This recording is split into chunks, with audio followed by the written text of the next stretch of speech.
Hello friends, स्वागत है आप सभी का आपका प्यारा सा यूट्यूब चैनल ओके एजुकेशन है। दोस्तों, आज हम लोग कवर करने वाले हैं उर्दू के ऑब्जेक्टिव टाइप क्वेश्चंस। ओके, जो कि आपको 2022 के बोर्ड एग्जाम में इन सारे क्वेश्चनों से बहुत सारे क्वेश्चंस बिल्कुल देखने को मिलेंगे, ये मेरा गारंटी है। ओके, तो चलिए पहला क्वेश्चन है। कुछ पहले हिदायत दिया गया है, निर्देश।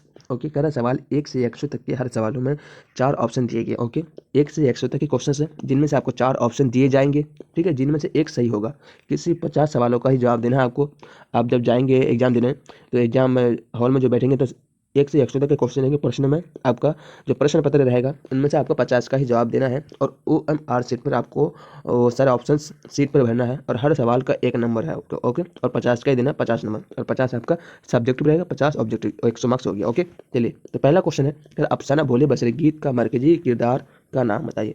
देखिए 4 ऑप्शन दिया गया है, इनमें से सिर्फ आपको राइट ऑप्शन चुनना है जो आपका राइट ऑप्शन है। ओके, तो चलिए इस वीडियो को अपने दोस्तों में शेयर कीजिएगा। आपसे मैं रिक्वेस्ट करूँ क्योंकि आपके दोस्त को भी इससे बहुत ज़्यादा बेनिफिट्स मिलने वाले कि मतलब किस तरीके के क्वेश्चन पूछे जाते हैं और आपका और आपके फ्रेंड का भी प्रैक्टिस हो जाएगा। ओके, कि ये हम 45 क्वेश्चन से लेकर आए और 45 क्वेश्चंस का टेस्ट ले रहे हैं और देखते हैं कि इनमें से कितने बच्चे कितना मार्क्स लेकर आते हैं, और सब अपना अपना मार्क्स कमेंट बॉक्स में कमेंट कीजिएगा। ओके, चलिए तो इसका राइट आंसर हो जाएगा एक का आपका, जी हाँ, बी नंबर आंसर राइट हो जाएगा कि सैयद अजीज़ अहमद, ये आपका राइट आंसर है। क्वेश्चन नंबर 2 है, किस सनफ में माफूक अल फित्री अनासिर पेश किए जाते हैं। तो देखिए 4 ऑप्शन दिए गए, तो इसका राइट आंसर है डी नंबर आंसर दास्तान। ओके, क्वेश्चन नंबर 3 है, अकबर इलाहाबादी किस तरह के शायर थे।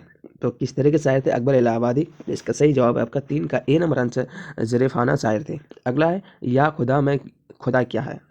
तो इसका राइट आंसर हो जाएगा आपका 4 का बी नंबर आंसर, यानी कि मुनादी है। क्या है, या खुदा में खुदा क्या है, मुनादी है। अगला सवाल है 5 नंबर, जो लफ्ज़ इसम के बदले में आए उसे क्या कहते हैं।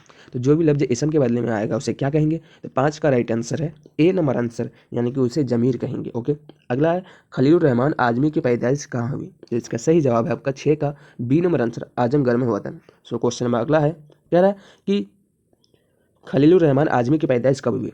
तो कहाँ हुई थी, तो आजमगढ़ में। कब हुई, तो इसका राइट आंसर हो जाएगा आपका 7 का ए नंबर आंसर, 1927 ईस्वी में खलीलुर रहमान आजमी की पैदाइश हुई थी। अगला सवाल है, कह रहा है कि खलीलुर रहमान आजमी के घर का माहौल कैसा था। तो इसका सही जवाब है आपका 8 का सी नंबर आंसर, यानी मजहबी और अदबी था। क्या था, मजहबी था और अदबी था। ओके, चलिए क्वेश्चन नंबर 9 है। 9 में कह रहा है कि दर्ज झैल में से मुअन्नस की तलाश कीजिए। तो इनमें से मुअन्नस कौन सा है वो आपको उसका आंसर चुनना है। तो इसका राइट आंसर हो जाएगा 9 का सी नंबर आंसर, तौबा, ये आपका मुअन्नस है। ओके, चलिए अगला प्रश्न है, घी का चिराग जलाना का क्या मतलब है। तो घी का चिराग जलाना, इस मुहावरे का मतलब क्या होता है। तो 10 का सही जवाब है सी नंबर आंसर, बहुत ही ज़्यादा खुशी मनाना, ये आपका सी नंबर आंसर राइट हो जाएगा। अगला प्रश्न करें, नज़ीर अहमद किस मशहूर शख्सियत के उस्ताद थे। तो किसके उस्ताद थे, तो इसका 11 का सही जवाब है आपका, जी हाँ, सी नंबर आंसर, यानी कि फरतुल्लाह बेग, ये आपका बिल्कुल सही जवाब है। सो क्वेश्चन अगला है, फरतुल्लाह बेग नज़ीर अहमद के घर क्यों आते थे। तो क्यों आते थे, तो इसका सही जवाब है आपका 12 का राइट आंसर है ए नंबर आंसर, यानी कि पढ़ने के लिए आते थे। किसके लिए, पढ़ने के लिए। अगला प्रश्न करा कि नज़ीर अहमद की कहानी के मुसन्निफ़ का नाम बताएं। तो नज़ीर अहमद की कहानी के मुसन्निफ़ का नाम क्या है, तो इसका सही जवाब आपका 13 का राइट आंसर है, जी हाँ, बी नंबर आंसर, ये आपका फरतुल्लाह बेग आपका राइट आंसर है। अगला प्रश्न करा, नज़ीर अहमद की कहानी का ताल्लुक किस सन्फ अदब से है। तो इसका सही जवाब आपका 14 का सी नंबर आंसर, खाका से। किससे है, खाका से है। अगला प्रश्न करा 15 नंबर में कि फरतुल्लाह बेग की कौन सी तसन्नीफ शामिल नसाब है। तो कौन सी तसनीफ है, तो इसका सही जवाब आपका 15 का राइट आंसर है आपका बी नंबर आंसर, नज़ीर अहमद की कहानी। ओके, चलिए सो क्वेश्चन नंबर अगला है कि सैयद बदरुद्दीन इसहाक की मशहूर बुजुर्ग का खलीफा थे कौन। इसका सही जवाब आपका 16 का राइट आंसर है ए नंबर आंसर, बाबा फरीउद्दीन गंज शकर, यानी सैयद बदरुद्दीन इसहाक के मशहूर बुजुर्ग के खलीफा थे बाबा फरीउद्दीन गंज शकर। ओके, अगला प्रश्न है, ख्वाजा हसन नजामी की पैदाइश कहाँ हुई। तो इसका सही जवाब आपका 17 का सी नंबर आंसर, यानी कि बस्ती हजरत निजामुद्दीन में, ये आपका बिल्कुल सही जवाब है। अगला प्रश्न करा, ख्वाजा हसन नजामी की पैदाइश कब हुई। तो इसका सही जवाब आपका ए नंबर आंसर 1878 ईस्वी में हुई थी।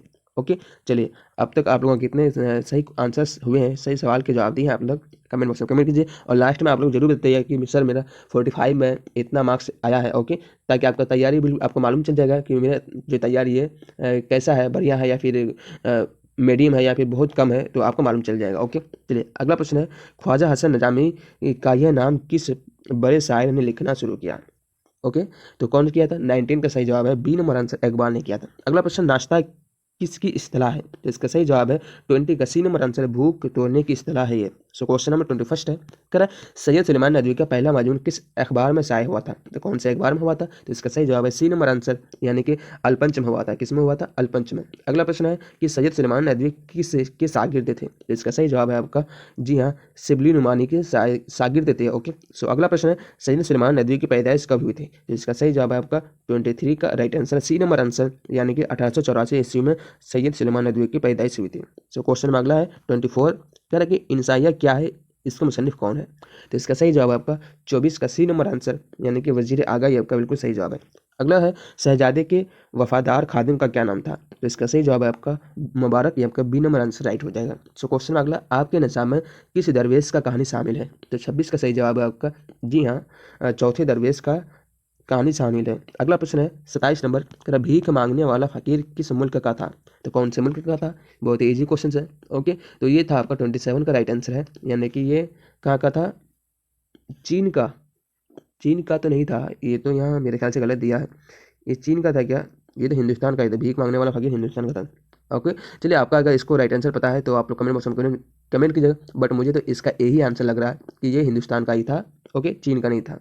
चलिए कोई बात नहीं, आपको इसका राइट आंसर कमेंट बॉक्स में कमेंट कीजिए, आपको पता है तो। अगला प्रश्न है शहजादा को कौन सी चीज़ मालिक सादिक से लेनी थी? तो इसका सही जवाब है आपका 28 का राइट आंसर हो जाएगा बी नंबर आंसर पूजीना बोजीना। ओके, चलिए अगला प्रश्न है 29, किस सुरमा को लगाने से जिन्नातों की दुनिया नजर आती है? तो कौन सा सुरमा लगाने से जिन्नातों की दुनिया नजर आती? 29 का राइट आंसर है ए नंबर आंसर सुलेमानी सुरमा। कौन सी सुरमा? सुलेमानी सुरमा। अगला प्रश्न है शहजादे का चाचा क्या आदमी था? तो शहजादे का चाचा जो है वो कैसा आदमी था? तो 30 का सही जवाब है यानी कि वह अबू जहल की तरह था। कैसा आदमी था? अबू जहल की तरह। तो इसका सी नंबर आंसर राइट हो जाएगा। अगला प्रश्न है 31, कह रहा है कि टोबाटेक सिंह किसका अफसाना है? तो इसका सही जवाब है आपका 31 का यानी सी नंबर आंसर मोन्टू का। अगला प्रश्न है, कह रहा है अफसाना टोबाटेक सिंह में किन लोगों के तबादले की बात की गई है? तो किन लोगों की तबादले की बात की गई है? तो 32 का सही जवाब है ए नंबर आंसर पागलों के। किसके? पागलों के। अगला प्रश्न है, कह रहा है कि मुख्तसर अफसाने की सनफ उर्दू में कहाँ से आई है? तो इसका सही जवाब आपका 33 का बी नंबर आंसर यानी अंग्रेजी से आपका बिल्कुल सही जवाब है। कहाँ से? अंग्रेजी से। सो क्वेश्चन नंबर अगला है 34, क्या टोबाटेक सिंह का असल नाम बताएं?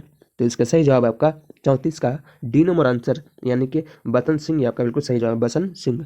अगला प्रश्न है उर्दू का पहला अफसाना कौन सा है? तो इसका सही जवाब है आपका 35 का सी नंबर आंसर यानी कि नशे की पहली तरंग, ये आपका बिल्कुल सही जवाब है।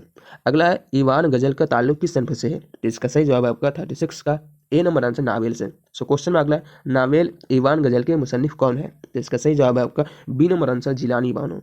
क्वेश्चन नंबर 38 है, अरे जिलानी बानो की पैदाइश कब हुई? तो इसका सही जवाब जो है आपका ए नंबर आंसर 1936 में, ये आपका बिल्कुल सही जवाब है। क्वेश्चन में अगला 39, कह रहे जिलानी बानो की पैदाइश कहाँ हुई थी? तो 39 का राइट आंसर हो जाएगा आपका सी नंबर आंसर बदायूं में। अगला प्रश्न है सफ़ी जावेद की पैदाइश कब हुई? तो इसका सही जवाब है आपका जी हाँ 40 का राइट आंसर है ए नंबर आंसर यानी 1935 में सफ़ी जावेद की पैदाइश हुई थी। ओके, सो क्वेश्चन नंबर अगला है कि सफ़ी जावेद की पैदाइश कहाँ हुई थी? तो सफ़ी जावेद की पैदाइश कहाँ हुई थी? इसका सही जवाब है आपका सी नंबर आंसर यानी कि मुजफ्फरपुर में हुई थी। ओके, कहाँ हुई थी? मुजफ्फरपुर में हुई थी। और पैदाइश कब हुई थी? 1935 में हुई थी। ओके, चलिए अगला है सफ़ी जावेद का कौन सा अफसाना आपके निसाब में शामिल है? तो इसका सही जवाब है आपका 42 का ए नंबर आंसर भोले बसरे गीत। क्वेश्चन 43 है सफ़ी जावेद का असल नाम क्या है? तो सफ़ी जावेद का असल नाम क्या है? तो 43 का राइट आंसर है B number answer Syed Mohammad Safiuddin, ये आपका बिल्कुल सही जवाब है। अगला 44 नंबर, तो इब्राहिम सक्का की तालीम कहाँ तक हुई?